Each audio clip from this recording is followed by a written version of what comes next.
السلام علیکم، welcome to my channel Urdu novels and ادبی کہانیاں۔ ایک بہت ہی انٹینس اور سیریس ناول کے بعد اب آپ کے پیش خدمت ہے ایک ہلکی پھلکی گھریلو اور سبق آموز تحریر۔ یہ ناول بھی لکھا ہے فاخرہ جبی نے اور اس کا نام ہے چاند میرے آنگن میں۔ تو چلیے سنتے ہیں چاند میرے آنگن میں کی پہلی قسط۔ تیسری بیل پر بھی وہ سیاہ گیٹ جوں کا تو بند رہا، تو چوتھی مرتبہ وہ دانستہ بیل پر سے ہاتھ اٹھانا بھول گیا تھا۔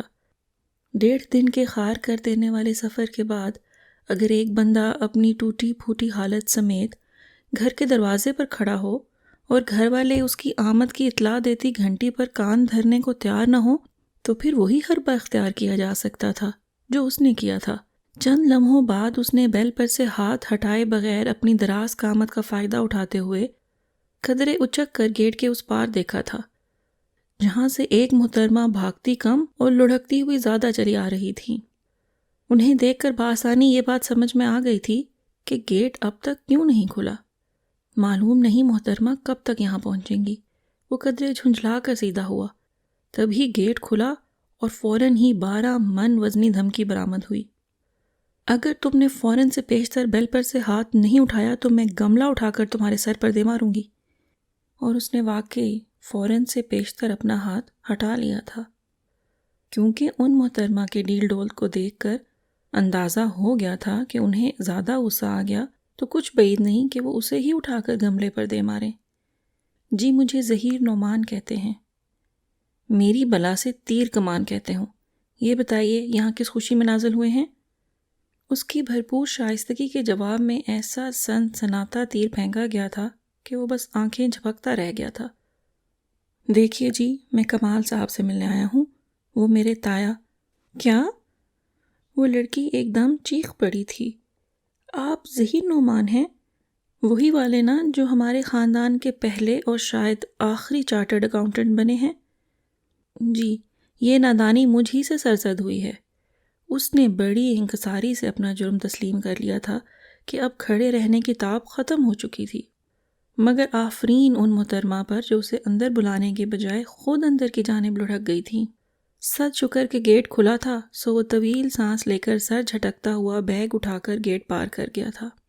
جس طویل روش کے ایک سرے پر وہ کھڑا تھا اس کا اختتام برآمدے کی سیڑھیوں پر ہو رہا تھا، جن کے دائیں طرف بنے سنگی ستون کو سبز پتوں سے بھری بیل نے ڈھانپ رکھا تھا۔ بائیں ستون کے گرد ترتیب سے رکھے گئے گملوں میں سے 2 گملے وہ محترمہ یقیناً چند لمحے قبل زمین برد کر کے گئی تھی۔ وہ بھی اپنی سمت کا تعین نہیں کر پایا تھا جب برآمدے میں کھلنے والے 3 دروازوں میں سے ایک دروازہ کھلا اور قدرے لمبے قد کی لڑکی بھاگتی ہوئی برآمد ہوئی، یا پھر برآمد ہونے کے بعد بھاگنا شروع ہوئی تھی۔ وہ ٹھیک سے اندازہ نہیں کر پایا تھا، تاہم پریشانی کی بات تو یہ تھی کہ اس کا رخ سیدھا اسی کی جانب تھا۔ یا اللہ، وہ ایک دم گڑبڑا گیا تھا۔ ایک لمحے کے لیے تو اس کا یہی دل چاہا تھا کہ وہ بھی پلٹے اور اسی رفتار سے بھاگتا ہوا گیٹ سے باہر نکلے اور سیدھا گھر جا کر دم لے، لیکن چونکہ اسے اندازہ تھا کہ دادی اور امی نے اسے واپس اسی رفتار سے بھگا کر یہاں پہنچا دینا ہے، اس لیے وہ اپنی جگہ چپکا رہا، یہاں تک کہ وہ لڑکی اس سے چند قدم دور آ کر رک گئی تھی، دوسرے معنوں میں اسے روکا ہوا سانس بحال کرنے کا موقع دیا تھا۔ آپ ظہیر نعمان ہیں؟ سر تاپا اس کا جائزہ لینے کے بعد لڑکی نے اس کے چہرے کو بغور دیکھا تھا۔ جب میں اپنے گھر سے چلا تھا تب تو ظہیر نعمان ہی تھا، آپ کے گھر تک پہنچتے پہنچتے نہ جانے کیا ہو جاؤں گا، وہ قدرے چڑ کر بولا تھا۔ اوہ تو پھر آئیے نا۔ آنے والی نے آگے بڑھ کر اس کے بازو کو اس طرح دبوچا تھا گویا اس کے بھاگ جانے کا اندیشہ ہو۔ وہ میرا بیگ، وہ بھی آ جائے گا۔ لڑکی نے اسے گھسیٹا۔ لیکن اس کے پاؤں نہیں ہیں، اس نے اطلاع دینی چاہی، مگر وہ کچھ بھی سننے کو تیار نہیں تھی، سو وہ بھی کسی بے بس بچھڑے کی طرح اس کے پیچھے گھسیٹتا چلا گیا۔ امی دیکھیے تو کون آیا ہے؟ برآمدہ عبور کر کے وسطی دروازے سے ایک کمرے میں داخل ہوتے ہی وہ چلائی تھی۔ حالانکہ جس انداز سے اس نے ظہیر کو پکڑ رکھا تھا، کہنا تو یہ چاہیے تھا کہ دیکھیے میں کیا لائی ہوں۔ کمرے میں ایک سے زیادہ افراد کو دیکھ کر ظہیر نے پہلی مرتبہ مزاحمت کرتے ہوئے اپنا بازو اس شیرنی کے نوکیلے پنجوں سے آزاد کرایا اور فوراً ہی تائی اماں کی طرف متوجہ ہو گیا۔ جو سنگھاڑوں کی پلیٹ سامنے رکھے حیران پریشان سی اسے دیکھ رہی تھی۔ ان کے ساتھ ایک اور خاتون بیٹھی تھیں جو چہرے مہرے سے تائی اماں کی بہن ہی لگ رہی تھی۔ وہ اس اچانک افتاد پر ایسی گھبرائی تھی کہ ہاتھ میں پکڑا سنگھاڑا منہ میں رکھنا بھول گئی تھی۔ منہ البتہ ابھی تک کھلا ہوا تھا۔ امی، یہ ظہیر ہیں، چچا سلمان کے بیٹے۔ اسی لڑکی نے تعارف کا فریضہ بھی نبھایا۔ ارے لو بھائی، میں تو پہچان ہی نہیں پائی تھی، وہ خوش دلی سے کہتی ہوئی صوفے سے اتر آئی۔ ساتھ ہی ساتھ اس لڑکی کو آنکھوں سے کچھ اشارہ کیا، اور جب اس کے سر پر پیار سے ہاتھ پھیرنے کے بعد وہ پلٹیں تو لڑکی سنگھاڑوں کی پلیٹ سمیت غائب ہو چکی تھی۔ چھلکے البتہ سینٹرل ٹیبل پر جوں کے توں پڑے تھے۔ ظاہر ہے ان کی طرف سے انہیں کوئی خطرہ نہیں ہو سکتا تھا۔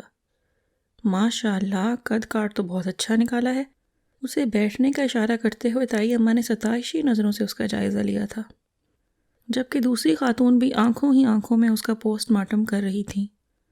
سنا ہے بڑی اچھی جگہ ملازم ہو گئے ہو، خیر سے کتنی تنخواہ ہوگی؟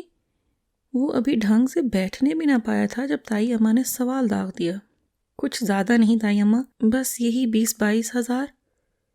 ہیں؟ تائی کا منہ حیرت سے کھلتا دیکھ کر اسے اپنا منہ بند کرنا پڑا تھا۔ دوسری خاتون بھی چونک گئی تھیں۔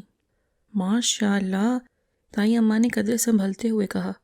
اے لڑکیوں، کہاں رہ گئیں سب کی سب؟ ارے کوئی چائے پانی تو لے آؤ، بچہ کب سے آیا بیٹھا ہے۔ حسب توقع تائی نے پینترا بدلا تھا۔ وہ لڑکیوں کو پکارنے لگی تھیں۔ بینا سے تو تم مل ہی چکے ہو، وہی جس کے ساتھ تم ابھی یہاں آئے ہو۔ بہن بھائیوں میں سب سے بڑی ہے وہ، اس سے چھوٹا توقیر ہے اور سب سے چھوٹی کامنی ہے، اس سے ابھی ملواتی ہوں تمہیں۔ خیر سے بڑا ہی یاد کرتی ہیں اپنی چاچی کو۔ انہوں نے جھٹ پٹ تعارف کروایا تو دوسری خاتون پہلو بدل کر رہ گئیں۔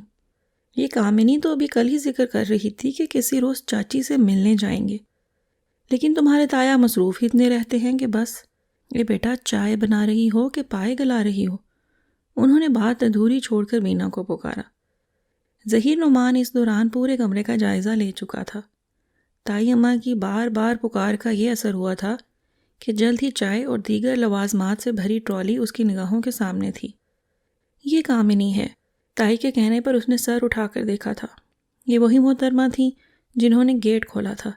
ارے ابا، یہ تمہاری بھانجیاں بیچاری مہمان سے ملنے کو کھڑی ہیں، ان کا بھی تو تعارف کروا دو۔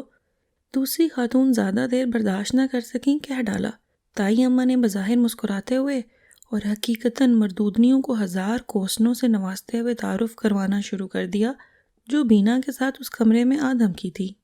بڑی کا نام مہرین تھا، چوڑی دار پجامے اور کرتے میں ملبوس، نفیس چشمہ، ستواں ناک پر ٹکائے وہ یوں حیران حیران سی کھڑی تھی گویا ابھی دنیا میں قدم رکھا ہو۔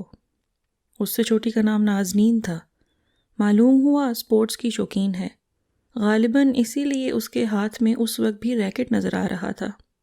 بلیک جینز اور ڈھیلی ڈھالی لانگ شرٹ پہنے وہ خاصی بے نیاز اور لاپرواہ سی دکھائی دے رہی تھی۔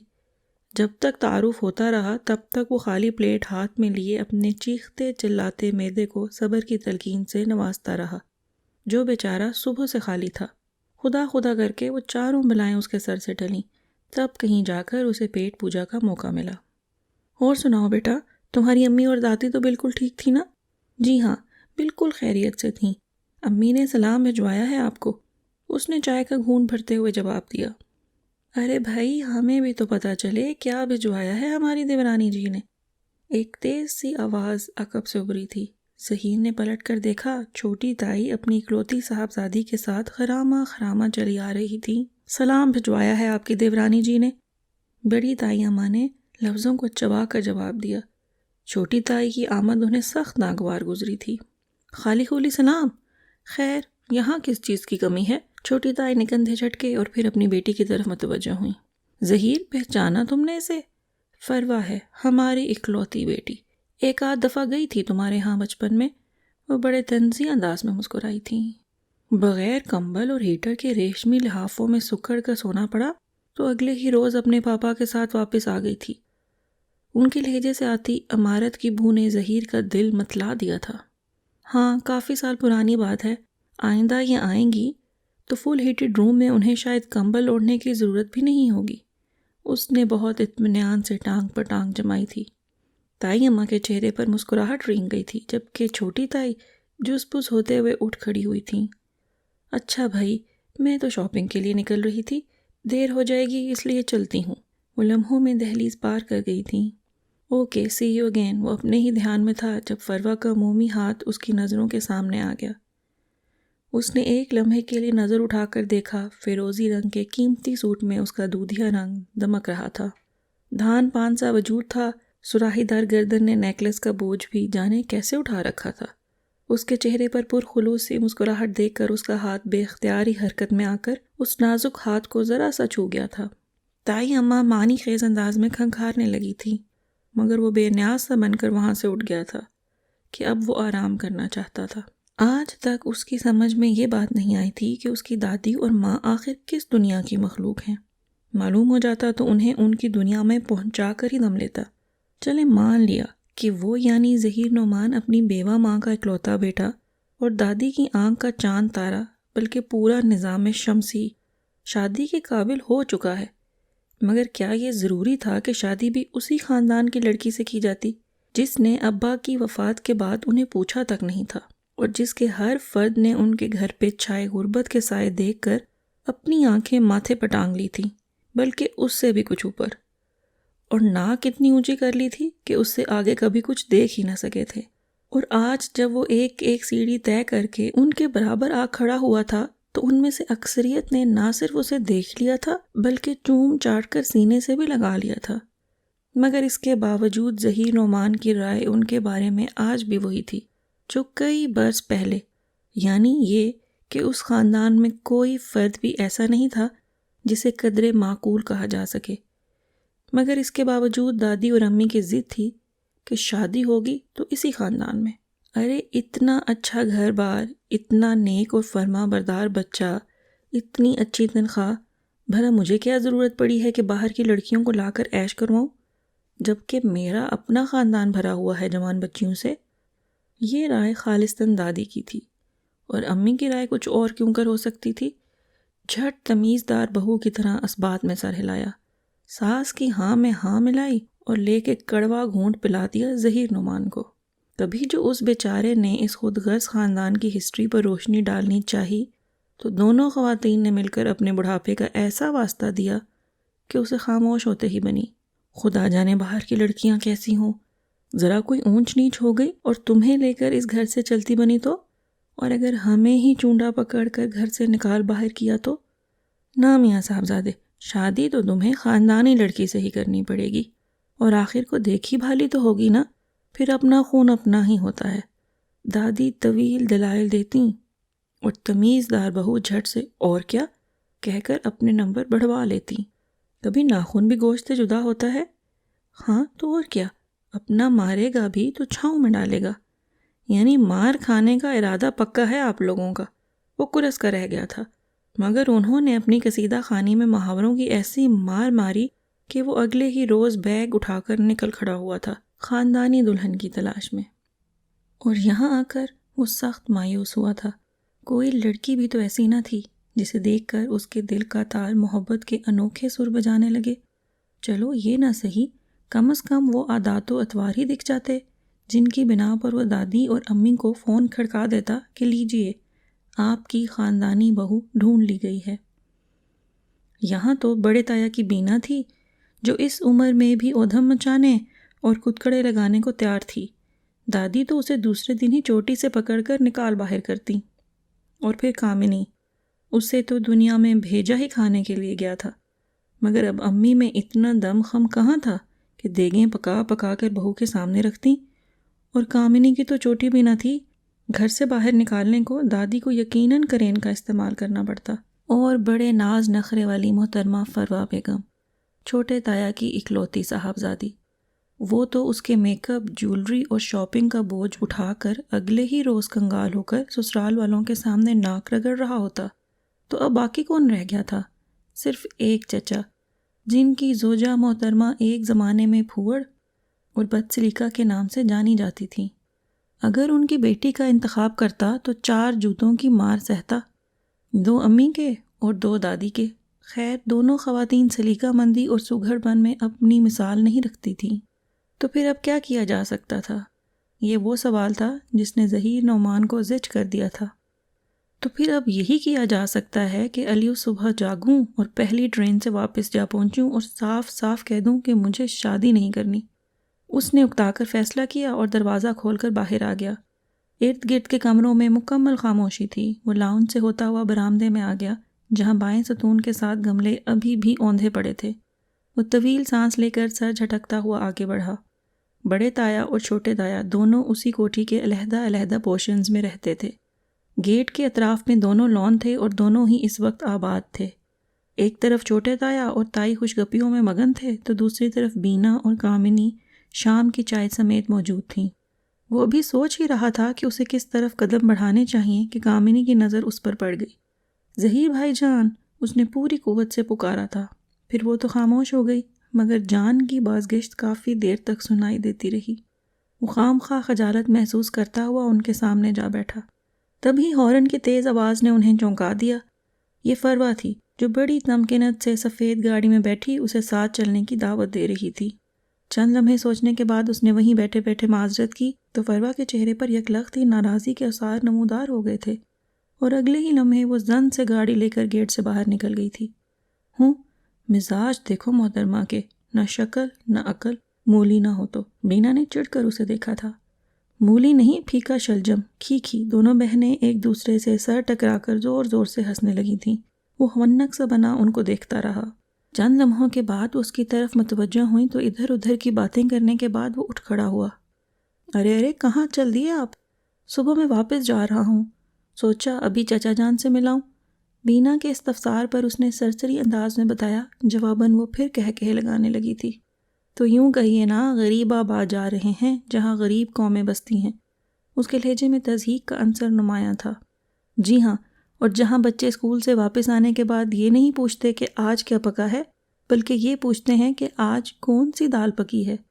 یہ ٹکڑا کامنی نے لگایا تھا، اور اس کے بعد کہکہوں کا ایک طوفان ابل پڑا تھا جس کے درمیان ظہیر نعمان نے خود کو غصے سے بڑبڑاتے ہوئے سنا تھا۔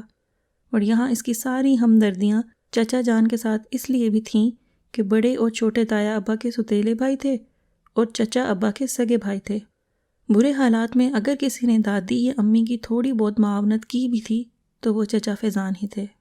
جس وقت وہ چچا فیضان کے گھر پہنچا سورج غروب ہو رہا تھا۔ ننھی چڑیوں کے غول آسمان پر اڑے جا رہے تھے اور گھروں کی دیواروں اور چھتوں پر سرخی سی پھیلی ہوئی تھی۔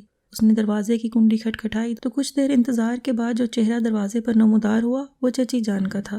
اسے دیکھتے ہی پہچان گئی تھی، کیونکہ 2 سال قبل دادی کی کولہے کی ہڈی چٹک گئی تھی، تب وہ گاؤں گئی تھی اور ظہیر سے بھی ملاقات ہوئی تھی۔ پرتپاک انداز میں اس کا استقبال کرتے ہوئے انہوں نے اسے اندر بلا لیا۔ ڈیوڑی سے گزرنے کے بعد اس نے صحن میں قدم رکھا ہی تھا جب ٹھک سے اسٹیل کا گلاس اس کے پاؤں سے ٹکرایا اور پھر لڑھکتا ہوا دور چلا گیا۔ اس نے سٹ پٹا کر چچی جان کی طرف دیکھا۔ معلوم نہیں وہ جان بوجھ کر متوجہ نہیں ہوئی کہ ان کے ہاں یہ روز کا معمول تھا۔ بہرحال وہ جی ہی جی میں خوب شرمندہ ہوا اور اسی شرمندگی سے بچنے کے لیے نگاہیں زمین پر گاڑ دی تھیں تاکہ آئندہ سامنے آنے والی ہر چیز کو پھلانگا جا سکے۔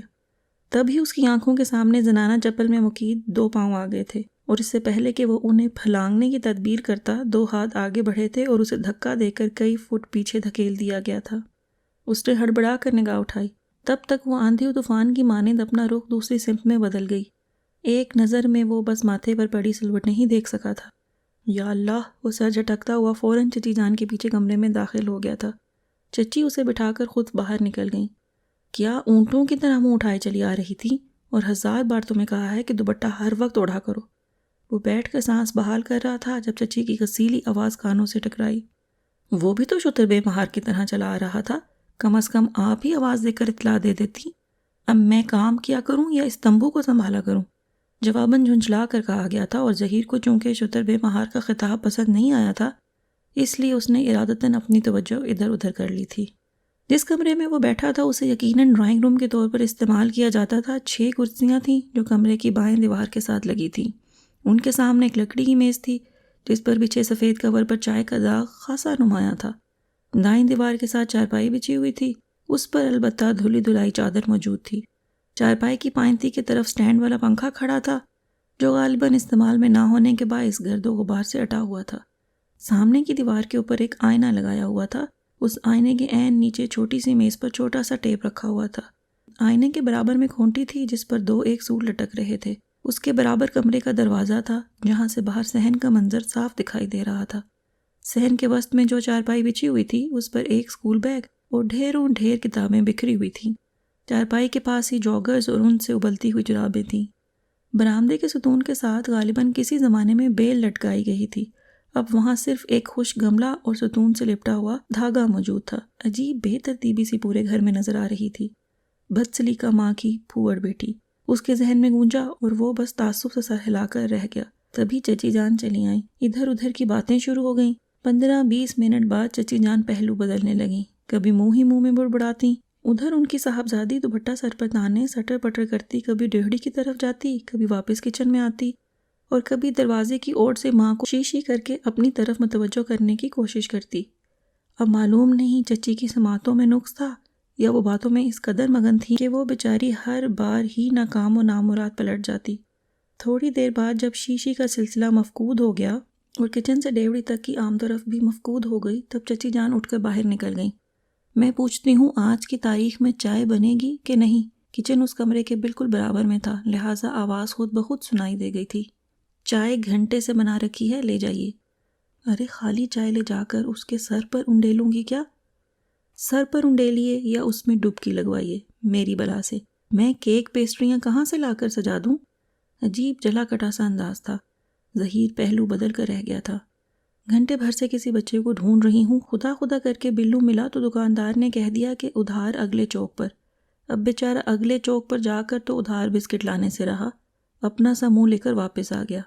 ظاہر ہے اپنا منہ لے کر ہی واپس آنا تھا، کسی اور کا تو لانے سے رہا۔ چچی جان دان پیستے ہوئے کچن سے باہر نکلی۔ ظہیر نے مسکراہٹ چھپانے کو سر جھکا لیا اور جب وہ وہاں سے اٹھنے کا سوچ رہا تھا تب چچی ٹرے میں چائے اور بسکٹ کی پلیٹ سجا کر چلی آئیں۔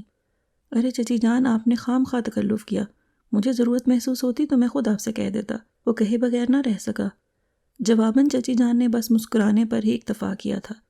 چائے کے بعد وہ بے چینی سے چچا جان کا انتظار کرنے لگا۔ چونکہ صبح جانے کا ارادہ اب پختہ ہو چکا تھا، لہٰذا اس کی خواہش تھی کہ وہ ان سے مل کر ہی جاتا۔ ایسی مصروف زندگی میں پھر جانے کب ملاقات ہو۔ چچا فیضان آئے تو ہلکا ہلکا اندھیرا ہر طرف پھیل رہا تھا۔ انہوں نے پہلے خوب پیار کیا، پھر خوب لتاڑا۔ ارے تم سے اتنا نہیں ہوتا کہ اپنے چچا کو 2 حرف خیریت کے لکھ کر خط ہی ڈال دیا کرو؟ چلو اور کچھ نہیں تو ہماری بھاوج اور ماں کی خیریت تو پہنچا دیا کرو۔ ارے تو بچے کو کیوں ڈانٹ رہے ہیں؟ کبھی آپ سے تو ہوا نہیں کہ 2 حرف لکھ کر اپنی بھاوج اور ماں کی خیریت معلوم کر لیا کریں۔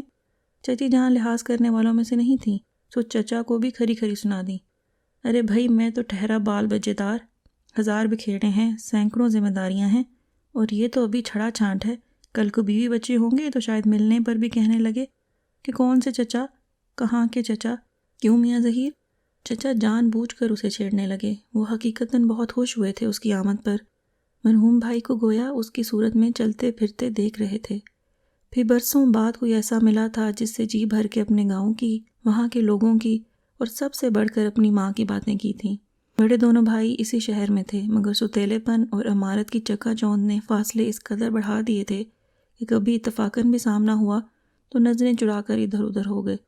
اور پھر کتنا دل چاہتا تھا کہ ماں کے پاس جائیں، اسے اپنے پاس بلائیں، مگر جب بھی ارادہ کیا کوئی نہ کوئی مجبوری آڑے آ گئی۔ سو اب ظہیر کو سامنے پا کر خلاف عادت خوب چہک رہے تھے۔ کچھ دیر بعد اس نے اجازت لینی چاہی، مگر انہوں نے زبردستی روک لیا۔ میاں کھانا تم ادھر ہی کھاؤ گے اور صبح سے پہلے تمہیں ہرگز نہیں جانے دیں گے۔ چچا کے بے حد اصرار پر اس نے رک جانا ہی مناسب سمجھا۔ سعدیہ بیٹی، کھانا کب تک ملے گا بھائی؟ اب تو کافی بھوک لگ رہی ہے۔ چچا نے باہر جاتی سعدیہ کو پکارا تو وہ بھی چونک کر اسے دیکھنے لگا۔ لا رہی ہوں ابا، وہ کہہ کر باہر نکل گئی۔ معلوم نہیں وہ اب تک ان بکھیڑوں میں پڑی ہوئی تھی۔ اس کے بعد جب بھی ظہیر نے اسے دیکھا وہ یوں ہی بوکھلائی جھنجھلائی سے پھرتی نظر آئی۔ آخر احمد نے کھانا لا کر میز پر چن دیا اور خود بھی ساتھ ہی بیٹھ گیا۔ اس سے چھوٹے تینوں بھائی غالباً کچن میں ہی کھانے بیٹھ گئے تھے۔ چچی جان کسی ہمسائی کی عیادت کو چلی گئی تھیں، سو اس وقت وہ تینوں ہی کمرے میں موجود تھے۔ بیٹا یہ پانی کا جگ دینا ذرا، چچا نے ظہیر سے کہا۔ احمد نے پھرتی دکھاتے ہوئے فوراً جگ کی طرف ہاتھ بڑھایا۔ نہ جانے کیسے اس کی کوہنی سالن کے ڈونگے سے ٹکرائی اور اگلے ہی لمحے سالن سے بھرا ہوا ڈونگا زمین پر اوندا پڑا تھا، اور کمرے میں موجود تینوں نفوس قدرے صدمے کے عالم میں ایک دوسرے کا منہ دیکھ رہے تھے۔ چوتھا منہ سعدیہ کا تھا جو گرم گرم روٹیاں پہنچانے آئی تھی، مگر یہاں کی صورتحال دیکھ کر کافی سے زیادہ پھول گیا تھا۔ اب اس پر فاتحہ پڑھنا بند کرو، احمد جا کر مزید سالن لے آؤ۔ چچا کے ٹوکنے پر احمد منہ بناتے ہوئے اٹھ گیا تھا۔ اب میں یہ لے کر جاؤں؟ چند لمحے بعد کچن سے احمد کی حیران اور پریشان آواز سنائی دی تھی۔ نہیں، وہ جو دیگ پکا رکھی ہے بھنے مرغ کی، وہ لے جاؤ، خاصے اطمینان سے جواب دیا گیا تھا۔ تھوڑی دیر بعد احمد سالن کا ڈونگا لایا اور ادھر ادھر دیکھے بغیر اسے میز پر رکھ کر فوراً ہی پلٹ گیا۔ ڈونگا اب بھی بھرا ہوا تھا، مگر بھنے ہوئے مرغ سے نہیں بلکہ شوربے سے۔ ہو سکتا ہے چند ایک بوٹیاں بھی نچلی سطح پر موجود ہوں جنہیں کھرچنے کی زحمت کیے بغیر اس نے اپنی رکابی میں شوربہ ڈالا تھا اور کھانے لگا تھا۔ چچا نے البتہ ایک حسرت بھری نگاہ اس ڈونگے پر ڈالی تھی جو ابھی تک اوندھا پڑا تھا اور جس کے نیچے بھنا ہوا مرغ بھی تھا۔ پھر ایک آہ بھرتے ہوئے انہوں نے ڈونگا اپنی طرف کھسکایا اور بسم اللہ پڑھتے ہوئے شوربے میں چمچ گھمانے لگے۔ صبح اس کی آنکھ کھلی تو گھر میں ایک ہنگامہ بپا تھا۔ احمد کالج جاتا تھا، باقی تینوں بھائی اسکول جاتے تھے، سو اس وقت افراتفری اپنے عروج پر تھی۔ چچی کی پاٹ دار آواز پورے گھر میں گونج رہی تھی، ارے سعدیہ، تمہارے ابا کی واسکٹ کدھر ہے؟ اور احمد کی جرابیں بھی تو نہیں مل رہی۔ گھنٹہ بھر سے بچہ ڈھونڈتا پھر رہا ہے۔ اے لو، یہ ظفر سائیکل اٹھا کر کہاں چل دیا؟ ارے ناشتہ تو کرتے جاؤ، 1000 بار اس لڑکی سے کہا ہے ذرا جلدی اٹھ جایا کرے، مگر اس پر کسی بات کا اثر ہو تب نہ۔ چچی نے اپنا روئے سخن سعدیہ کی طرف کیا تو پھر اسے لتاڑتی چلی گئیں۔ اپنے بستر میں لیٹے ظہیر کو اس بیچاری پر بے تحاشا ترس آیا جو اپنی منمناتی آواز میں پکار پکار کر بتا رہی تھی کہ ظفر ناشتہ کر چکا ہے، مگر چچی کی اپنی بولتی بند ہوتی تو ہی کچھ سنائی دیتا۔ نتیجتاً وہ تھک ہار کر خاموش ہو گئی تھی۔ اس نازک صورتحال میں اس کا اٹھنا ایک نئے ہنگامے کا سبب بن سکتا تھا، سو وہ چپ چاپ دبکا رہا، یہاں تک کہ ایک ایک کر کے گھر کے سب افراد اپنے کام پر روانہ ہو گئے اور گھر کی فضا بھی قدرے پرسکون ہو گئی۔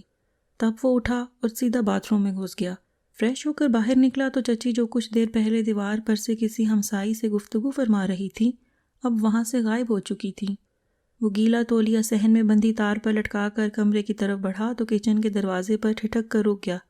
سعدیہ کچن کے دروازے تک بکھرے جھوٹے برتن سمیٹ رہی تھی۔ اس کے کھنکھارنے پر چونک کر اس کی طرف متوجہ ہوئی اور پھر ایک دم سیدھی ہو گئی۔ کندھے پر بے نیازی سے رکھا ہوا دوپٹہ اس نے جھٹ سر پر ڈال لیا تھا۔ چچی جان کہاں ہیں؟ اس کے متوجہ ہونے پر اس نے یوں ہی پوچھ لیا۔ ابھی تو یہیں تھیں، شاید سبزی والے کو دیکھنے گئی ہیں۔ سبزی والے کو دیکھنے؟ ظہیر کے حیرت سے کہنے پر سعدیہ نے چونک کر اسے دیکھا اور پھر اس کے مذاق کو سمجھتے ہوئے زیر لب مسکرا دی۔ میرا مطلب سبزی خریدنے سے تھا، آپ کمرے میں چلیں، میں ناشتہ لے کر آتی ہوں۔ اس کے کہنے پر ظہیر نے قدم آگے بڑھا دیے تھے، یہ سوچتے ہوئے کہ اگر یہ لڑکی مسکراتی رہے خاصی معقول نظر آئے۔ وہ کمرے میں آیا تو بستر اور ان پر کمبل جوں کے توں بکھرے پڑے تھے۔ یہ وہی کمرہ تھا جو کل تک ڈرائنگ روم کے طور پر بھی استعمال ہو رہا تھا، مگر رات کو ساری کرسیاں سامنے دیوار کے ساتھ لگا کر ایک اور چارپائی بچھا کر اس کے سونے کا انتظام کیا گیا تھا۔ دوسری چارپائی پر چچا جان سوئے تھے۔ اس نے ایک نظر چاروں طرف ڈالی اور پھر کندھے جھٹک کر اپنے کمبل کو تہہ کرنے لگا۔ سعدیہ ناشتے کی ٹرے لیے کمرے میں آئی تو اسے بستر کی چادر جھاڑتے دیکھ کر شرم سے پانی پانی ہو گئی۔ سوری ظہیر بھائی، میں کچن میں مصروف تھی اس لیے۔ ارے کوئی بات نہیں، ہو جاتا ہے اس طرح۔ اس نے ایک نظر اس کے سرخ ہوتے چہرے پر ڈالی اور اس کی تسلی کے لیے بے اختیار ہی کہہ ڈالا، لائیے میں ٹھیک کر دیتی ہوں۔ سعدیہ نے ٹرے اس کے ہاتھوں میں تھمائی اور چادر لے کر اسے ایک دو بار جھٹک کر چارپائی پر بچھا دیا۔ میز اٹھا کر چارپائی کے نزدیک رکھی اور ٹرے اس کے ہاتھوں سے لے کر میز پہ رکھتے ہوئے باہر نکل گئی۔ تھوڑی دیر بعد وہ پانی کا جگ لے کر آئی تو اس کی شرمندگی کو رفع کرنے کے لیے وہ اس کی پڑھائی کے متعلق پوچھنے لگا۔ اماں تو کہہ رہی تھیں کہ ایف اے کر لیا ہے، بہت ہے، مگر ابا کی خواہش تھی کہ میں بی اے کا ایگزام بھی دے دوں۔ اس نے کرسی پر پڑے کپڑے اٹھا کر کھونٹی پہ لٹکاتے ہوئے بتایا۔ پھر دیا کیوں نہیں؟ نہیں دیا تو تھا اسی سال، مگر اس کی ادھوری بات پر وہ استفہامی انداز سے اسے دیکھنے لگا۔ مگر میں 2 مضامین میں فیل ہو گئی تھی۔ کمبل اٹھاتے ہوئے اس نے اتنی سادگی سے بتایا تھا کہ چند لمحے اسے حیرت سے دیکھنے کے بعد وہ بے اختیار ہنس دیا۔ اس میں ہنسنے والی تو کوئی بات نہیں، وہ شاید برا مان گئی تھی۔ ہاں، لیکن میں تو اس بات پر خوش ہو رہا ہوں کہ تم صرف 2 مضامین میں فیل ہوئی، جبکہ میں تو 3 مضامین میں ناکام ہوا تھا۔ اس نے ہاتھ صاف کرتے ہوئے سر اٹھایا تو وہ بے یقین آنکھوں سے اسے دیکھ رہی تھی۔ آپ یقیناً جھوٹ بول رہے ہیں، کیونکہ اتنا تو میں بھی جانتی ہوں کہ آپ بہت ذہین ہیں۔ چند لمحے بعد وہ طویل سانس لے کر بولی تھی۔ شاید اس کے چہرے پہ بکھری مستقل مسکراہٹ کو دیکھ کر اس نے اندازہ لگا لیا تھا کہ وہ جھوٹ بول رہا ہے۔ یہ تم کیسے کہہ سکتی ہو؟ ظاہر ہے ذہین تھے جبھی تو سی اے کر لیا۔ اس نے گویا اس کی ذہانت کا ثبوت پیش کیا اور پھر کمبل اٹھا کر کمرے سے باہر نکلنے لگی۔ سنو، اس سے بے اختیار ہی اسے روکنے کی حرکت سرزد ہوئی تھی۔ کل تمہیں میرا یہاں آنا ناگوار گزرا تھا؟ وہ پلٹ کر اسے دیکھنے لگی تھی، تب فوراً ہی اس نے بات بنائی تو وہ جو گھڑی بھر کے لیے رکی تھی ایک دم سیدھی ہو کر اسے دیکھنے لگی۔ نہیں تو بھلا مجھے آپ کا یہاں آنا ناگوار کیوں لگے گا؟ اور آپ نے یہ کیسے سوچ لیا؟ بس ایسے ہی مجھے محسوس ہوا تھا، اس لیے پوچھ لیا۔ اس کے سادہ اور شفاف لہجے کو محسوس کرتے ہوئے ظہیر نے اسے ٹالنا چاہا۔ وہ چند لمحے پرسوچ نظروں سے اسے دیکھتی رہی، پھر جیسے کوئی بات اس کی سمجھ میں آ گئی تھی۔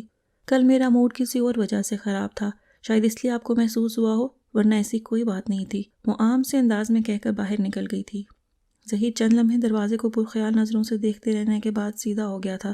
کچھ تو تھا اس لڑکی میں ایسا جو دل کو بھلا محسوس ہوا تھا۔ وہ کسی کو متاثر کرنے کی شعوری کوشش نہیں کرتی تھی، شاید اسی لیے متاثر کن تھی، مگر بیوی اور بہو بننے کے لیے سادگی اور شخصیت کا ظاہری تاثر ہی کافی نہیں ہوتا، اس کے لیے اور بہت سی صلاحیتوں کا ہونا بھی ضروری ہوتا ہے، اور انہی صلاحیتوں کی کمی اس لڑکی میں ظہیر نے پوری محسوس کی تھی۔ بکھرا ہوا بے ترتیب گھر اور مہمان نوازی کے نام پر کل سے جو کچھ اس کے ساتھ ہو رہا تھا وہ کچھ ایسا خوشگوار نہیں تھا کہ وہ دل کی آواز پر لبیک کہہ اٹھتا۔ آج تک جس گھر میں وہ رہتا چلایا تھا وہاں چھوٹی سے چھوٹی چیز کا بھی مقام تھا۔ کسی مہمان کے آنے پر لمحوں کی دیر ہوتی اور انواع و اقسام کھانوں سے میز بھر دی جاتی۔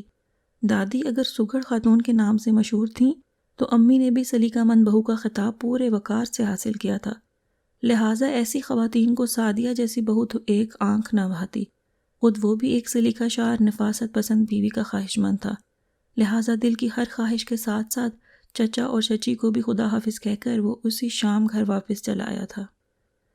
ذہین میاں، اتنی ساری لڑکیوں میں آخر کوئی تو ہوگی جو نظر میں جچتی ہو، جو ذرا اچھے مزاج کی، ہم تم میں گھل مل جانے والی ہو، جس کے رنگ ڈھنگ نیک اور شریف لڑکیوں جیسے ہوں۔ یہ کیا کہ ایک بار نہیں میں سر ہلایا اور بات ختم؟ یہ دادی اماں تھی جو تیسرے روز بھی اس کی جان چھوڑنے پر آمادہ نظر نہیں آ رہی تھی۔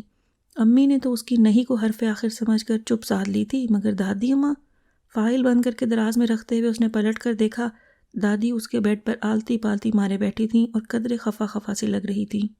دادی، آپ لوگوں نے خود ہی تو کہا تھا کہ لڑکی مجھے پسند آئی تو ٹھیک، ورنہ نہیں۔ وہ مسکراتے ہوئے ان کے قریب چلا آیا۔ پھر آپ مجھ سے ناراض کیوں ہو رہی ہیں؟ ارے اسی بات پر تو ناراض ہو رہی ہوں کہ لڑکیاں تو ساری کی ساری اچھی ہوتی ہیں، لیکن تم جانے کس حور پری کی تلاش میں ہو، ورنہ اتنی ساری لڑکیوں میں کوئی ایک تو ایسی ہوگی جو… دادی ماں کی تھان پھر اسی جگہ جا کر ٹوٹی تھی۔ کوئی ایک؟ اس نے زیر لب دہرایا تو جہاں ایک سادہ سا چہرہ آنکھوں میں آ کر ٹھہرا وہاں ایک نام بھی ہونٹوں پر آ گیا۔ دادی ماں چونک گئیں۔ سعدیہ؟ فیضان کی بیٹی؟ ارے وہ پسند تھی تو پہلے کیوں نہیں بتایا؟ دادی وہ اچھی تو ہے مگر کیا؟ دادی اس کا چہرہ کھوجنے لگیں تو اس مگر کے جواب میں اس نے پوری روداد کہہ ڈالی، جسے سن کر دادی بھی سوچ میں پڑ گئی تھیں۔ بیٹیاں تو ماں کا پرتو ہوتی ہیں بیٹا، ماں کی تربیت کا عکس ہوتی ہیں، اور مجھے امید ہی نہیں یقین بھی ہے کہ تمہاری چچی نے تربیت کے نام پر اپنی بچی کو سوئی پکڑنا بھی نہیں سکھایا ہوگا۔ بہرحال تم فکر مت کرو، میں خود وہاں جاؤں گی، کچھ عرصہ وہاں رہوں گی اور خوب اچھی طرح دیکھ بھال لوں گی۔ تم محض ایک آدھ دن وہاں رہے ہو سکتا ہے جو کچھ تم نے دیکھا وہ محض اتفاق ہو۔ پڑھی لکھی بچی ہے، آخر کتابوں سے کچھ سبق تو سیکھا ہوگا اس نے۔ دادی نے تسلی آمیز لہجے میں اس کے سر پر ہاتھ پھیرا تو وہ بے اختیار ہنس دیا۔ یہ تو ٹھیک ہے دادی، اب ساری کی ساری ذمہ داری آپ کی ہے۔ میں جانتی ہوں اور تم بھی جان لو کہ تمہاری دادی کو ذمہ داری نبھانا بہت اچھی طرح آتا ہے۔ دادی نے پورے اعتماد لہجے میں کہا تو اس نے بے اختیار ان کی تائید کرتے ہوئے اس بات میں سر ہلا دیا تھا۔ گلی کے کچے پکے اونچے نیچے راستے پر چلتے ہوئے دادی ہانپ سی گئی تھیں۔ کوئی تیسری مرتبہ سیدھی ہو کر انہوں نے ایک ہاتھ کمر پر رکھا، دوسرے سے آنکھوں پر چھجا بناتے ایک قطار میں بنے مکانوں کو دیکھا اور پھر نفی میں سر ہلا کر سیدھی ہو گئیں۔ ظہیر نے کتنا کہا تھا کہ اماں میں آپ کو چھوڑ آؤں گا، مگر انہوں نے یہ خیال کرتے ہوئے دیکھا بھالا رستہ ہے آرام سے پہنچ جاؤں گی اسے صاف منع کر دیا تھا۔ مگر اب تو کوئی مکان بھی فیضان کا نہیں لگ رہا تھا، یا پھر سبھی مکان فیضان کے مکان جیسے لگ رہے تھے۔ تھک ہار کر انہوں نے قریب سے گزرتے ایک نو عمر لڑکے کو پکارا جو تھیلا کندھے پر رکھے کنچے گنتا ہوا جا رہا تھا۔ اس نے کھڑے ہو کر مؤدب انداز میں ان کی بات سنی اور پھر سیدھا ہو کر اشارتاً بتانے لگا، 2 گھر چھوڑ کر جو گلی آپ کو نظر آ رہی ہے اس میں داخل ہو جائیے، وہاں ایک مکان گرا ہوا ہے وہ ہمارا ہے، اس کے ساتھ دوسرا مکان جو گرنے والا ہے وہ فیضان صاحب کا ہے۔ ارے، اس کی بے تکی بات پر دادی نے حیرت سے اسے دیکھا۔ آپ کو حیرت ہو رہی ہے نا؟ مجھے بھی ہوتی ہے کہ اس مکان کو تو بہت پہلے گر جانا چاہیے تھا، پھر اب تک گرا کیوں نہیں؟ بہرحال آپ پریشان مت ہوں، آئیے میں آپ کو وہاں تک پہنچا آتا ہوں۔ لڑکا کچھ زیادہ ہی ہوشیار تھا، انہیں بولنے کا موقع دیے بغیر ان کا ہاتھ پکڑا اور آگے آگے چل دیا۔ دادی بھی اسے گھورنے اور کوسنے کا ارادہ ملتوی کرتے ہوئے اس کے پیچھے چل دی تھی۔ فیضان کے گھر کے ساتھ والا مکان غالباً تعمیر نو کے لیے گرا دیا گیا تھا۔ اطراف میں بھی کافی اچھے اور جدید طرز کے مکانات بن چکے تھے، جن کے درمیان فیضان کا گھر واقعی بہت بوسیدہ لگ رہا تھا۔ لڑکے نے دروازے کے سامنے بنی 2 پختہ سیڑھیاں چڑھنے میں انہیں مدد دی، پھر کنڈی کھٹکھٹا کر دروازہ کھولا اور آدھے سے زیادہ اندر گھس گیا۔ سعدیہ باجی، آپ کے مہمان آئے ہیں، اس نے پکار کر کہا، پھر دادی کو اندر دھکیلا اور خود وہیں سے پلٹ گیا۔ دادی نے نیم تاریک ڈیوڑی میں اڑتی ہوئی گرد کے درمیان کھڑے اس سائے کو دیکھا جو ایک ہاتھ میں جھاڑو لیے حیران سا کھڑا تھا۔ سعدیہ بچی، اپنی دادی کو پہچانا نہیں؟ ان کے کہنے پر وہ 2 قدم آگے بڑھی تھی، بغور انہیں دیکھا تھا اور پھر جھاڑو پھینک کر ایک دم ان کے سینے سے لگ گئی تھی۔ محبت اور اپنائیت کا بہت بے ساختہ اظہار تھا۔ دادی مسرور سی ہو گئیں۔ آئیے نا دادی اماں، اس نے سفری بیگ ان کے ہاتھ سے لیا۔ اماں اس وقت گھر پر نہیں تھیں۔ سعدیہ نے انہیں صحن میں بچھی چارپائی پر بٹھایا اور خود فوراً دیوار پر سے دوسری طرف جھانکنے لگی، پھر کسی کو پکار کر کچھ کہا اور واپس ان کے پاس آ گئی۔ دادی تب تک اپنی چادر اتار کر ململ کا بڑا سا دوپٹہ اوڑھ چکی تھیں۔ میں نے بچے کو بھیجا ہے امی کو بلانے کے لیے، سعدیہ انہیں بتا کر کچن میں چلی گئی اور دادی بڑی فرصت سے گھر کا جائزہ لینے لگی۔ سب کچھ ویسا ہی تھا جیسا ظہیر انہیں پہلے بتا چکا تھا۔ تبھی سعدیہ کی امی چلی آئیں۔ انہوں نے آتے ہی شور مچا دیا۔ ارے سعدیہ، اماں کو کب سے یوں ہی بٹھا رکھا ہے؟ کمرے میں بٹھاؤ نا، ذرا چارپائی پر لیٹ کے کمر ہی سیدھی کر لیں۔ اتنا لمبا سفر کرنا اور وہ بھی اس عمر میں کوئی ایسی آسان بات تو نہیں۔ کوئی بات نہیں بہو، میں یہیں ٹھیک ہوں۔ اچھا چلو تکیہ ہلا دو، وہ ذرا آرام سے بیٹھ تو جائیں۔ دادی کے کہنے پر انہوں نے دوبارہ کچن کی طرف منہ کر کے آواز لگائی۔ تبھی سعدیہ نکلی اور صحن کے آخر میں بنے اسٹور نما کمرے میں گھس گئی۔ کچھ دیر بعد وہاں سے نکلی اور دوبارہ کچن میں۔ دادی نے ایک نظر اسے دیکھا اور پھر بہو کی طرف متوجہ ہو گئیں، جو زور و شور سے انہیں اپنے جیٹھ اور جٹھانیوں کی بے اعتنائی کی داستان سنا رہی تھیں۔ ذرا دیر بعد انہیں دوبارہ یاد آئی تو پھر تکیے کی آواز لگا دی۔ سعدیہ ایک مرتبہ پھر اسٹور میں گھس گئی اور جب نکلی تو خالی ہاتھ ہی تھی۔ کچن کی طرف جاتے ہوئے اس نے آنکھوں میں اپنی ماں کو کچھ اشارے کیے۔ دادی جان بوجھ کر انجان بن گئی۔ ارے غلاف نہیں چڑھایا تو ایسے ہی لا دو، یہ کوئی غیر تھوڑی ہیں، تمہاری اپنی دادی ہیں۔ بہو نے خود ہی اس کے اشاروں کو زبان دے دی تھی۔ رہنے دو زبیدہ خاتون، کمرے میں چلتے ہیں، وہیں گھڑی بھر کو لیٹ جاتی ہوں۔ دادی نے انہیں زیادہ مشکل میں ڈالنا مناسب نہیں سمجھا، اس لیے فوراً اٹھ کر کمرے میں آ گئی۔ سعدیہ نے گویا سکون کا سانس لیا تھا۔ انہیں باتیں کرتے ہوئے کافی دیر ہو گئی تھی جب سعدیہ چائے لے کر آئی۔ چائے کا اکلوتا کپ اور ایک پلیٹ میں گنے چنے بسکٹ ان کے سامنے رکھ دیے تھے۔ وہ چند لمحے کو دیکھ کر رہ گئیں۔ بہو بھی پاس بیٹھی تھی، اکیلے کھاتے پیتے کچھ اچھا نہیں لگ رہا تھا، سو بے اختیار ہی سعدیہ کو 1 کپ چائے مزید لانے کا کہہ دیا۔ جواباً اس نے قدرے بوکھلا کر ماں کی طرف دیکھا، وہ بھی آخر سعدیہ کی ماں تھیں۔ فوراً سمجھ گئی۔ نہیں اماں، میں تو بھی کچھ دیر پہلے ہی ناشتے سے فارغ ہوئی ہوں، چائے رہنے دو۔ سعدیہ تم جا کر دوپہر کے کھانے کا بندوبست کرو، انہوں نے ٹال دیا۔ دادی بھی جان گئیں کہ چائے کا صرف 1 ہی کپ بنایا گیا ہے، سو چپ چاپ کپ اٹھا کر لبوں سے لگا لیا۔ اس کے بعد سعدیہ جتنی دفعہ ان کے سامنے آئی وہ بنظر غائر اس کا جائزہ لیتی رہیں۔ اس نے ہلکے سبز رنگ کا سوٹ پہن رکھا تھا، چھوٹے چھوٹے زرد پھولوں والا بلو دوپٹہ تھا جو غالباً کسی دوسرے سوٹ کا تھا۔ قد و قامت بہت اچھا تھا، جسم نہ تو فربہی مائل تھا نہ ہی بہت دبلا پتلا، کھلتی ہوئی گندمی رنگت تھی، نین نقش البتہ بہت خوبصورت تھے۔ اس کے ملگجے سے حلیے کے باوجود انہوں نے جانچ لیا کہ بند سنور کر پہن اوڑھ کر ظہیر کے برابر کھڑی ہو گئی تو یقیناً چاند سورج کی جوڑی کہلائے گی۔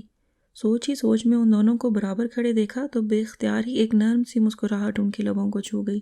کیا دیکھ رہی ہیں اماں؟ بہو کی نگاہ تیز تھی، ساس کو بیٹی کا جائزہ لیتے دیکھا تو فوراً پوچھ لیا۔ وہ ذرا سا چونک گئی۔ ہاں دیکھ رہی ہوں کہ نین نقش تو بالکل تمہارے، مگر رنگت اپنے باپ کی لی ہے سعدیہ نے۔ دادی نے زبیدہ کی سرخ و سفید رنگت کو دیکھا جو آج بھی مان پڑنے کے باوجود بہت زوں کو مات دیتی تھی۔ رنگ تو اس کا بھی بہت اچھا تھا اماں، بس گھر کے کام کاج میں لگ کر ایسی ہو گئی ہے۔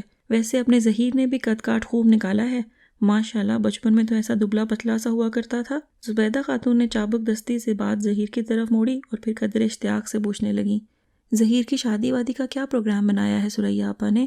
خیر سے اب تو نوکری بھی کر رہا ہے، کوئی ہے لڑکی نظر میں؟ ان کے لہجے میں ویسے ہی امید تھی جیسی کسی جوان بیٹی کے ماں کے لہجے میں ہو سکتی ہے، مگر قبل از وقت انہوں نے کچھ بھی کہنا مناسب نہیں سمجھا، اس لیے بے نیازی سے ٹال دیا۔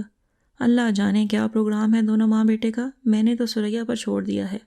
پھر بھی اماں، آخر آپ نے اور ثریا نے مل کر ہی اس کی پرورش کی ہے، آپ کی رائے بھی تو لی جائے گی نا؟ انہوں نے کریدنا چاہا۔ ہاں بھائی، اس میں تو کوئی شک نہیں، مگر میں نے ثریا سے کہہ رکھا ہے کہ جو تمہاری اور تمہارے بیٹے کی پسند وہی میری پسند۔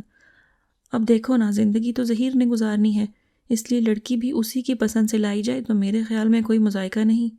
خیر تم یہ بتاؤ، دادی نے زبیدہ کا بجھتا چہرہ دیکھا تو فوراً بات بدل دی اور پھر دونوں اسی وقت خاموش ہوئیں جب سعدیہ نے دوپہر کے کھانے کی اطلاع دی۔ فجر کے وقت دادی وضو کرنے کے لیے کمرے سے باہر نکلیں تو سرد ہوا نے ان کے جسم میں کپ کپی سے دوڑا دی تھی۔ انہیں بے اختیار ہی اپنی بہو ثریا کی یاد آ گئی۔ اکتوبر کے آخر میں ہی جب سردی کا آغاز ہوا تھا تو وہ ان کے اٹھنے سے پہلے ہی وضو کے لیے گرم پانی رکھ دیا کرتی تھی، جبکہ یہاں ابھی تک سب ہی سو رہے تھے۔ انہوں نے گرم اونی چادر کو خوب پھیلا لیا اور جب وہ ٹھنڈے پانی سے وضو کر کے کمرے میں واپس آئیں تو خوب کپ کپا رہی تھیں۔ سو نماز پڑھتے ہی دوبارہ اپنے بستر میں گھس گئیں اور ایک ایک کر کے تسبیح کے دانے گرانے لگیں۔ سعدیہ، بھائی میری بنیان کہاں ہے؟ فیضان کی زوردار آواز پر وہ ہڑبڑا کر اٹھ گئیں۔ چارپائی پر کمبل میں سمٹے ہوئے دیوار سے ٹیک لگائے نہ جانے کب انہیں اونگ آ گئی تھی۔ تسبیح جوں کی تو انگلیوں میں دبی ہوئی تھی، وہ پوری طرح بیدار ہوتے ہوئے سیدھی ہو بیٹھیں۔ فیضان غالباً کام پر جانے کے لیے تیار ہو رہے تھے، انہیں دیکھ کر خوش دلی سے مسکرائے۔ اماں اٹھ گئیں آپ؟ سعدیہ، بھائی جلدی سے اماں کے لیے ناشتہ لے آؤ۔ وہ پہلے اماں سے مخاطب ہوئے، پھر سعدیہ سے جو بہت عجلت میں کمرے میں داخل ہو کر کھونٹی پر سے ابا کی بنیان تلاش کرنے لگی تھی۔ ارے کر لیں گے ناشتہ، جلدی کاہے کو ہے؟ کون سا اسکول کالج جانا ہے؟ بچوں کو اطمینان سے ناشتہ کرنے دو، پھر ہم بھی کر لیں گے، انہوں نے رسان سے کہا۔ سعدیہ باجی، پراٹھا جل گیا، باورچی خانے سے کوئی چیخا تھا۔ سعدیہ الٹے پاؤں باہر کو بھاگی۔ فیضان چند لمحے ادھر ادھر دیکھتے رہے، پھر تنگ آ کر دوبارہ اسے پکارنے لگے۔ سعدیہ مجھے دیر ہو رہی ہے بھائی، پہلے بنیان۔ اب کہ سعدیہ غالباً چولہا بند کر کے آئی تھی، سخت جھنجھلائی ہوئی جلی بھنی آتے ہی ایک الماری کے دونوں پٹ کھول کر اندر گھس گئی۔ کافی دیر تک بنیان برآمد نہ ہوئی تو ابا کی بڑبڑاہٹیں شروع ہو گئیں۔ ادھر باورچی خانے میں چھوٹے بھائی ناشتے کے لیے آوازیں لگا رہے تھے۔ 5-10 منٹ کی مشقت کے بعد اس نے ڈھیروں ڈھیر کپڑے نکال کر چارپائی پر پھینکے اور الماری کے نہ جانے کس کونے سے موڑی توڑی بنیان نکال کر ابا کے ہاتھ میں تھمائی اور پھر باورچی خانے کی طرف لپکی۔ دادی نے دیکھا وہ اس قدر بوکھلائی ہوئی تھی کہ بس رونے کی کسر باقی تھی۔ چھوٹی بہو، تم اٹھ کر بچوں کے لیے ناشتہ ہی بنا دو، وہ اکیلی بچی آخر کیا کیا کام کرے۔ وہ بہو سے کہے بغیر نہ رہ سکیں جو کتنی ہی دیر سے ہل ہل کر قرآن پاک پڑھ رہی تھیں اور اب قرآن پاک رکھنے کے بعد آرام سے بستر میں آ بیٹھی تھیں۔ ارے اماں کرنے دیں اسے، ہر روز یہی کرتی ہے سب کچھ، آج آدھا کام میرے سر پہ ڈال دے گی تو کیا کل کو سسرال بھی مجھے ساتھ لے کر جائے گی؟ کام کاج کرے گی تو ہی گھر سنبھالنے کے قابل ہوگی نا۔ اب ہم ملوں فیکٹریوں کے مالک تو ہیں نہیں کہ 2-4 نوکر جہیز میں اس کے ساتھ کر دیں۔ وہ اپنا ہی رونا لیے بیٹھ گئیں۔ دادی ایک طویل سانس لے کر رہ گئی تھیں۔ چھوٹی بہو، اس طرح تو یہ 20 سال بھی لگی رہے تو گھر سنبھالنے کے قابل نہیں ہو سکے گی۔ ارے یہ تو گر ہوتے ہیں، گر، جنہیں سکھانے پڑھانے والی ذات صرف ماں ہی کی ہوتی ہے۔ ماں نہیں بتائے گی تو بیٹی کو کیوں کر معلوم ہوگا کہ پراٹھے میں 7 بل کیسے ڈالے جاتے ہیں، زردے کے چاولوں کو ٹوٹنے سے کیسے بچایا جاتا ہے، پرانی چیزوں کو نیا کیسے کرتے ہیں، قلیل آمدنی کے باوجود خوشحالی کا تاثر کیسے دیا جاتا ہے، اور گھر بھر کے افراد کی ضروریات کو کیسے اور کس طرح پورا کیا جاتا ہے۔ ارے یہ تو ماؤں کے سینے کے راز ہوتے ہیں جو بیٹیوں کے سینے میں منتقل ہوتے ہیں اور گھر جنت بن جاتا ہے۔ لیکن اگر ماؤں کے سینے ہی اس راز سے خالی ہوں، وہی گھر سنبھالنے اور تربیت کے گر سے ناواقف ہوں، تو پھر بیٹیاں جان بھی مار لیں تب بھی گھر کا وہی حال رہے گا جو آج تمہارے گھر کا ہے۔ دادی کی تلخ سوچ ان کے دل و دماغ تک ہی محدود رہی تھی۔ ایک تو بہو کی طبیعت سے واقف تھیں، دوسرے خود بھی مہمان تھیں، نہیں چاہتی تھیں کہ کوئی بدمزگی ہو، اس لیے خاموش رہ گئیں، ورنہ اتنا تو وہ جان ہی گئی تھیں کہ ان کی پوتی کاہل یا سست ہرگز نہیں تھی، بس تربیت کی کمی تھی، اسی لیے کام کرنے کے ہنر اور طریقے سے نابلد تھی۔ خیر اب آئی ہوں تو یہ کام بھی کر کے ہی جاؤں گی۔ وہ مصمم ارادہ کرتے ہوئے اٹھ کر باہر چلی آئیں جہاں ہلکی ہلکی دھوپ دیواروں سے نیچے اتر رہی تھی۔ وہ وہیں چارپائی بچھا کر بیٹھ گئیں۔ سعدیہ دھونے والے برتن اکٹھے کر رہی تھی، رات کے کھانے کے برتن بھی یوں ہی پڑے تھے، اس کے ساتھ ناشتے کے برتن بھی دھونے بیٹھی تو گھنٹہ بھر وہیں لگ گیا۔ باہر سبزی والا آوازیں لگا رہا تھا۔ زبیدہ خاتون تھیلا لے کر باہر نکل گئیں۔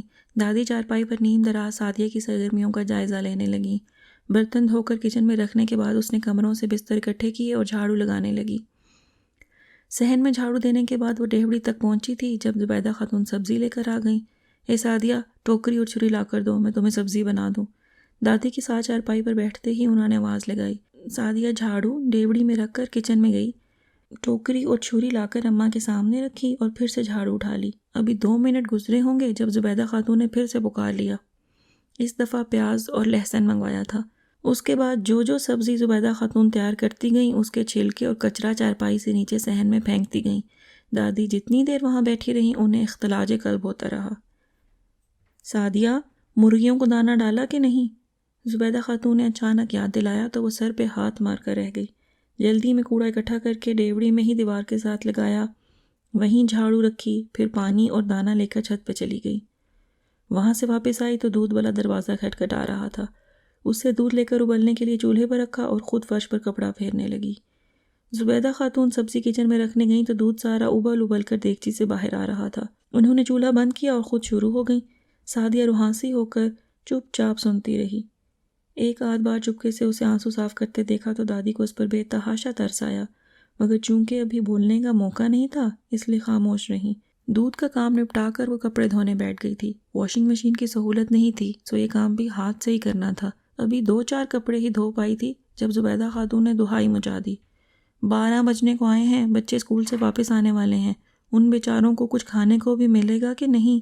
12 بجنے کا سنتے ہی سعدیہ باقی کے سب کپڑے ویسے ہی چھوڑ کر اٹھ کھڑی ہوئی۔ کھانا وقت پر بنا لیا کرو، اماں سے بھی اس عمر میں بھوک کہاں برداشت ہوتی ہوگی۔ صبح کا ناشتہ کیا ہوا ہے انہوں نے، اب تک تو دوپہر کا کھانا بن جانا چاہیے تھا۔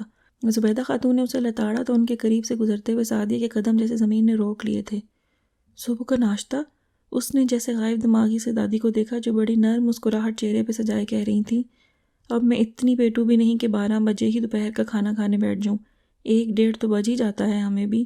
اچھا اماں، یہاں جاننے والوں میں ایک خاتون بیمار ہے، میں ذرا وہاں ہو آؤں، کافی دنوں سے جا ہی نہیں سکی، اب آپ یہاں ہیں تو مجھے گھر کی فکر نہیں رہے گی۔ زبیدہ خاتون چپل پہن کر چلتی بنی تھیں۔ سعدیہ مرے قدم اٹھاتی کچن میں آ گئی۔ صبح اماں نے ناشتہ کچن میں آ کر لیا تھا، خود وہ بھی کام میں اس قدر الجھی ہوئی تھی کہ جلدی میں بس دہی کی پیالی اور 2-4 لقمے پراٹھے کے لیے تھے۔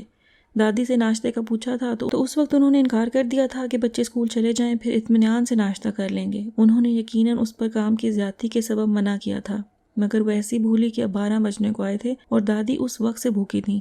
وہ اس قدر پشیماں ہوئی کہ وہیں گھٹنوں میں منہ دے کر بیٹھ گئی۔ باہر دادی نے 1-2 بار اسے آواز دی، جب وہ باہر نہیں نکلی تو وہ خود ہی باورچی خانے میں چلی آئیں۔ اس کے قریب آ کر اسے ہلایا جلایا تو معلوم ہوا کہ زاروں قطار رونے میں مصروف ہے۔ ارے کیا ہو گیا تمہیں؟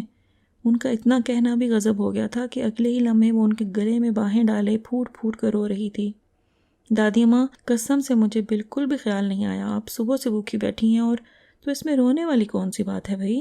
اگر میں نے ناشتہ نہیں کیا تو اس میں تمہارا کیا قصور؟ انہوں نے بڑے پیار سے اسے خود سے علیحدہ کرتے ہوئے اس کے آنسو صاف کیے۔ قصور تو ہے دادی ماں، اگر ایک مرتبہ آپ نے منع کر دیا تھا تو میرا فرض بنتا تھا کہ میں دوبارہ آپ سے ناشتے کا پوچھتی۔ وہ پوری طرح احساس جرم کا شکار ہو رہی تھی۔ بیوقوف لڑکی، تمہارا کیا خیال ہے؟ میں اس انتظار میں بیٹھی تھی کہ کوئی مجھ سے ناشتے کا پوچھے گا تو تبھی کچھ کھاؤں گی۔ بھائی یہ میرے بیٹے کا گھر ہے، میرا اپنا گھر، اور تو میری بہت اچھی بیٹی ہے، جب ضرورت محسوس ہوگی، جب دل چاہے گا تم سے کہہ دوں گی۔ ہم دادی پوتی میں کوئی تکلف تھوڑی ہے۔ تو پھر آپ نے صبح سے ناشتے کے لیے کہا کیوں نہیں؟ سعدیہ کو ان کی بات پر بالکل یقین نہیں آیا تھا۔ ارے بھائی، جب میں کوئی لمبا سفر کر لیتی ہوں تو کئی روز تک ٹھیک طرح سے بھوک نہیں لگتی، آج بھی ناشتے کو دل نہیں چاہ رہا تھا، انہوں نے بڑے آرام سے کہا۔ پھر بھی دادی ماں، اور کچھ نہیں تو کم از کم چائے ہی لے لیتی۔ وہ دوپٹے کے پلو سے چہرہ صاف کرتے ہوئے اٹھی، پھر دودھ کا گلاس بھر کر دادی کے سامنے رکھا اور خود الماری میں گھس گئی۔ کچھ دیر بعد واپس پلٹی تو ہاتھ میں بسکٹوں کا ڈبہ تھا جو غالباً کل کے بچا رکھے تھے۔ جب تک میں کھانا تیار کرتی ہوں آپ یہ کھائیے۔ دادی دودھ نہیں پیتی تھیں مگر اس کا دل رکھنے کو 1-2 بسکٹ اور دودھ کا گلاس پی لیا۔ اب آپ لیٹ جائیں دادی، صبح سے یوں ہی بیٹھی ہیں۔ سعدیہ نے اصرار کرتے ہوئے انہیں وہاں سے اٹھا دیا۔ وہ کمرے میں جا کر لیٹیں تو غنودگی سے جھانے لگی۔ کچھ دیر بعد وہ پوری طرح غافل ہو چکی تھیں۔ 2-2.5 گھنٹے بعد ان کی آنکھ اس وقت کھلی تھی جب کوئی ہولے ہولے ان کے پاؤں گدگدا رہا تھا۔ کون ہے بھائی؟ نیم تاریک کمرے میں انہیں بس ایک ہولہ سا نظر آیا تھا۔ دادی ماں، اٹھ کر کھانا کھا لیجئے۔ فاروق کی معصوم سی آواز ان کے کانوں سے ٹکرائی تو وہ اٹھ کر بیٹھ گئیں۔ آ گیا میرا بچہ اسکول سے؟ انہوں نے بڑے پیار سے اس کے چہرے پہ ہاتھ پھیرا۔ دوسرے بچے ابھی ان سے جھجکتے تھے، مگر فاروق نے اپنائیت اور انسیت کے غیر معمولی مظاہرے کے باعث جلد ہی دادی سے بے تکلفی اختیار کر لی تھی۔ اب بھی کمرے سے باہر نکلتے ہوئے فوراً ان کا ہاتھ تھام لیا تھا۔ صحن کی رونق اور چہل پہل بتا رہی تھی کہ سب بچے اسکول سے واپس آ چکے ہیں۔ فاروق سے چھوٹا حسن چارپائی پہ کتابیں بکھرائے ہوم ورک کر رہا تھا۔ سعدیہ دوپہر کا کھانا بنانے کے بعد دوبارہ کپڑے دھونے میں مصروف ہو چکی تھی۔ انہیں دیکھ کر فوراً کھانا دینے کو اٹھی، مگر انہوں نے منع کر دیا۔ پہلے وضو کر کے ظہر کی نماز پڑھی اور پھر باورچی خانے میں آ کر خود ہی کھانا نکال کر کھانے لگیں۔ فاروق پھر سے ان کے پاس آ بیٹھا تھا۔ دادی ماں، آپ کو کہانی آتی ہے؟ ہاں بھائی، کہانی نہیں، مجھے تو کہانی آتی ہیں۔ ان کے کہنے پر فاروق کی آنکھیں چمک سی گئی تھیں۔ ہیں سچی؟ آپ مجھے سنائیں گی نا؟ بہت معصوم سا پرجوش انداز تھا اس کا۔ دادی نے مسکراتے ہوئے بے اختیار ہی اس بات میں سر ہلا دیا تو وہ خوشی سے اچھل ہی پڑا۔ پھر باہر صحن میں چارپائی پر بیٹھتے ہوئے انہوں نے کہانی کا آغاز کیا ہی تھا جب حسن بھی کتابیں چھوڑ چھاڑ کر ان کے پاس چلا آیا۔ کچھ دیر بعد تمام دھلے دھلائے کپڑے تار پر پھیلانے کے بعد سعدیہ بھی ہاتھ خشک کرتی ہوئی ان کے پاس چلی آئی، اور ابھی اسے بیٹھے ہوئے چند لمحے ہی گزرے تھے جب احمد چلا آیا۔ اس کے کچھ دوست آئے تھے جن کے لیے چائے بنانی تھی۔ سعدیہ فوراً باورچی خانے میں گھس گئی، چائے بنا کر فاروق کے ہاتھ باہر بھجوائی، تبھی زبیدہ خاتون چھت سے نیچے اتر آئیں۔ ہاتھ میں 2-4 انڈے تھے اور منہ میں کچھ بڑبڑا رہی تھیں۔ نیچے آنے پر معلوم ہوا سعدیہ کو کوسا جا رہا ہے۔ کیا ہوا بہو؟ دادی پوچھے بغیر نہ رہ سکیں۔ ہونا کیا ہے اماں، مجھے تو اس لڑکی نے تنگ کر رکھا ہے۔ اللہ جانے اسے کب عقل آئے گی، اور معلوم نہیں آئے گی بھی کہ نہیں۔ ارے اس سے کم عمر لڑکیوں نے یوں گھر سنبھال رکھے ہیں کہ ماؤں کو فکر تک نہیں، اور یہاں سارے عذاب میرے سر پر مسلط ہیں۔ وہ ایک بار پھر شروع ہو گئیں تو دادی جھنجھلا سی گئیں۔ ارے کچھ پتہ بھی تو چلے، آخر ہوا کیا ہے؟ کیا بتاؤں، ذرا اوپر جا کر مرغیوں کے ڈربے کی حالت دیکھیے، وہاں تو سانس لینا محال ہے۔ خدا معلوم مرغیاں اب تک کیسے زندہ ہیں، پھر بھی دیکھیے بیچاری انڈے دیے جا رہی ہیں۔ انہوں نے 4 انڈے دادی کی آنکھوں کے سامنے لہرائے۔ احسان ہے مرغیوں کا، ورنہ انہیں تو چاہیے تھا کہ ہڑتال کے طور پر انڈے دینے بند کر دیں۔ دادی جان نے سعدیہ کو پہلی بار چڑھتے ہوئے دیکھا تھا، مگر زبیدہ خاتون معاف کرنے والوں میں سے کہاں تھی۔ اسے یوں گھورا کہ وہ بس جھاڑو اٹھائے دھر دھر سیڑھیاں چڑھتی چلی گئی۔ بس ایک زبان ہی تو ہے جو کینچی کی طرح کتر کتر چلتی ہے، جتنی چاہے بکواس کروا لو، نہ بڑوں کا لحاظ نہ چھوٹوں کی پرواہ۔ زبیدہ بیگم بڑبڑاتی ہوئی کمرے میں چلی گئیں۔ دادی بس ایک لمبا سا سانس کھینچ کر رہ گئی تھیں۔ کہانی ختم ہو چکی تھی، بچے دونوں باہر بھاگ گئے تھے۔ انہوں نے بڑی فرصت سے صحن کا جائزہ لیا تھا۔ ان کی چارپائی کے پاس صبح والے سبزیوں کے چھلکے اور کچرا یوں ہی پڑا تھا۔ ڈھیوڑی میں کوڑے کی ڈھیری بھی ابھی تک دیوار کے ساتھ موجود تھی۔ حسن اپنی کتابیں اور بیگ جوں کا توں چھوڑ گیا تھا۔ صحن کی دائیں دیوار کے ساتھ کونے میں بنے نل کے پاس کپڑے دھونے والا ڈنڈا، صابن، نیل، حتیٰ کہ ٹب میں صابن والا گزلا پانی بھی موجود تھا۔ وہیں پر ٹرے میں 4-6 چائے کے کپڑے تھے جو غالباً احمد یہاں رکھ گیا تھا، اور ان پر خوب مکھیاں بھنبھنا رہی تھیں۔ دادی کو زیادہ ہی خوف محسوس ہوئی تو چپل پہن کر نل کی طرف آ گئیں۔ اپنی عمر رسیدگی کے باوجود انہوں نے کام کاج سے مکمل طور پر ہاتھ نہیں اٹھایا تھا۔ گھر میں بھی سریا کے روکنے کے باوجود وہ اکثر کسی نہ کسی کام میں مشغول رہتی تھیں۔ اس وقت بھی اٹھ کر انہوں نے ٹب سے گدلا پانی گرا کر ٹب کو ایک طرف اوندھا کر کے رکھ دیا، صابن، نیل اور دوسری چیزیں ایک کونے میں ترتیب سے رکھ دیں اور کپ دھو کر کچن میں لے آئیں۔ کچن کی حالت بھی قابل رحم لگ رہی تھی۔ برتنوں کے لیے بنائی گئی الماریاں خالی پڑی تھیں اور برتن سارے جھوٹے ایک کونے میں ڈھیر تھے۔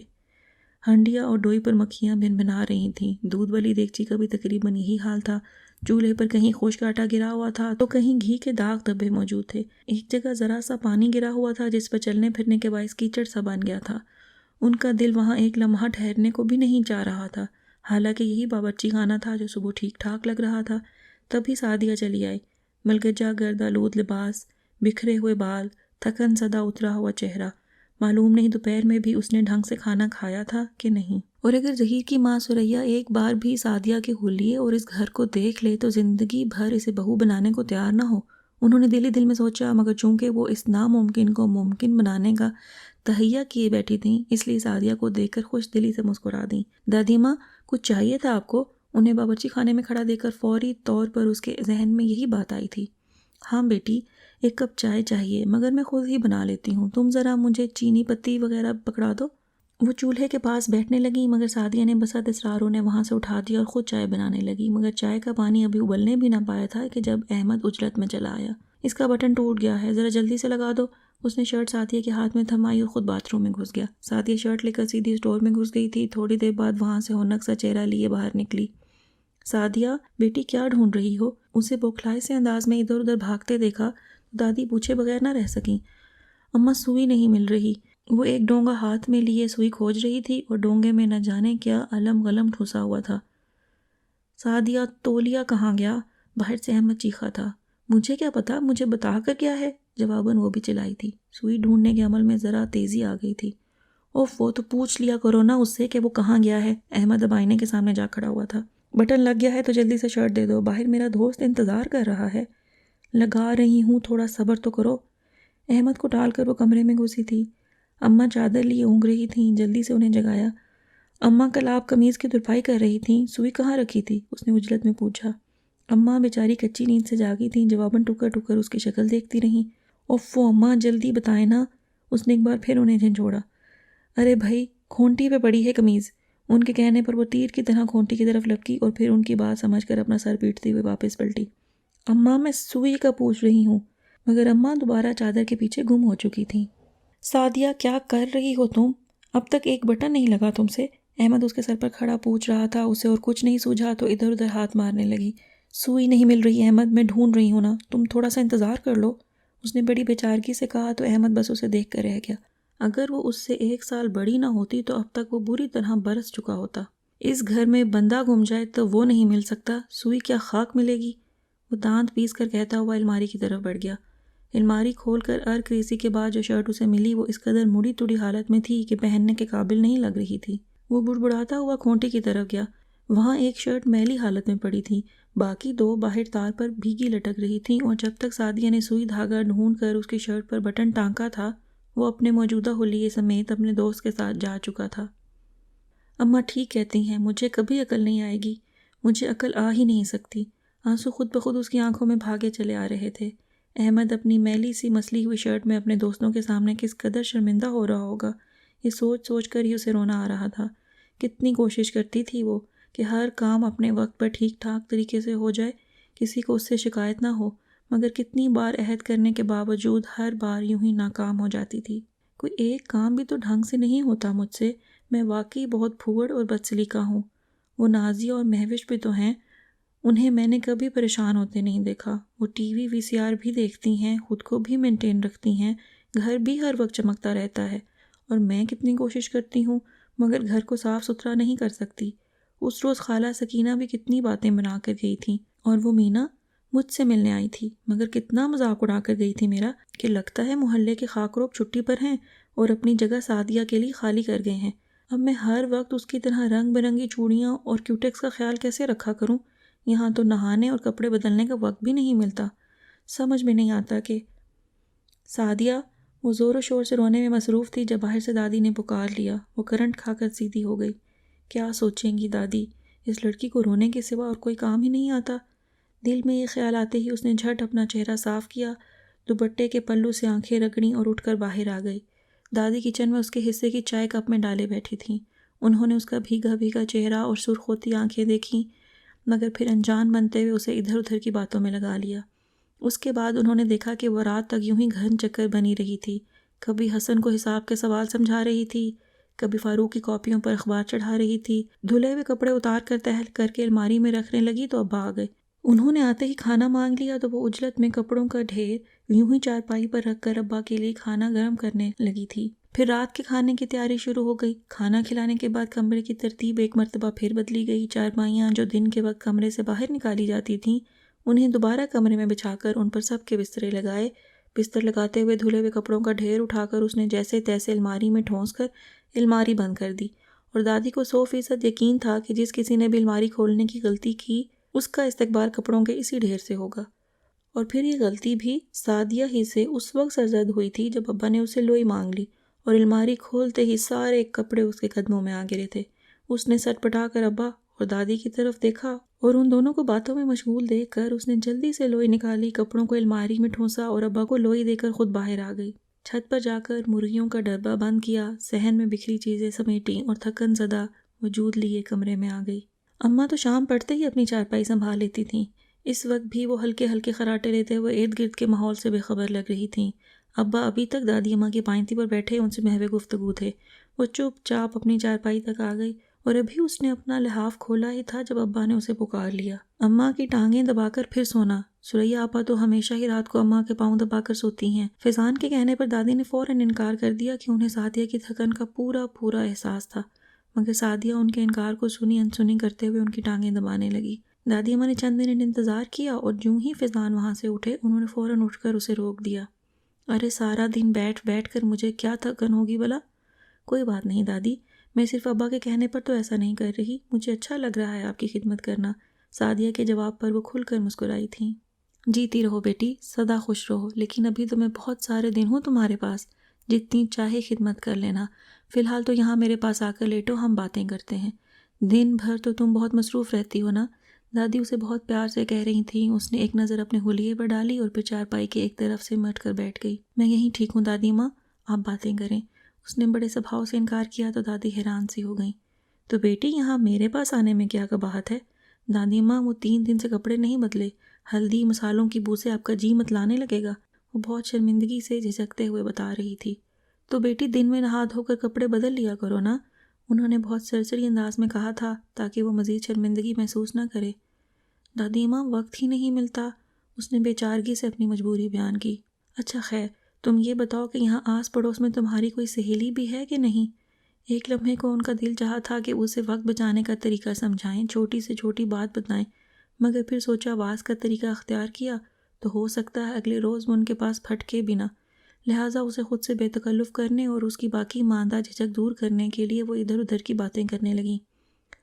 اس کی سہیلیوں کی باتیں، پڑھائی کی باتیں، اس کی پسند و ناپسند کی باتیں، اور تھوڑی ہی دیر بعد وہ بے تکلف انداز میں انہیں اپنی ایک سہیلی کی ناراضگی کا واقعہ سنا رہی تھی کہ کس طرح کام میں الجھے رہنے کے سبب وہ اس کی منگنی پر نہیں جا سکی تھی اور نتیجتاً وہ اب تک اس سے ناراض تھی۔ تب دادی کہے بغیر نہ رہ سکی تھی۔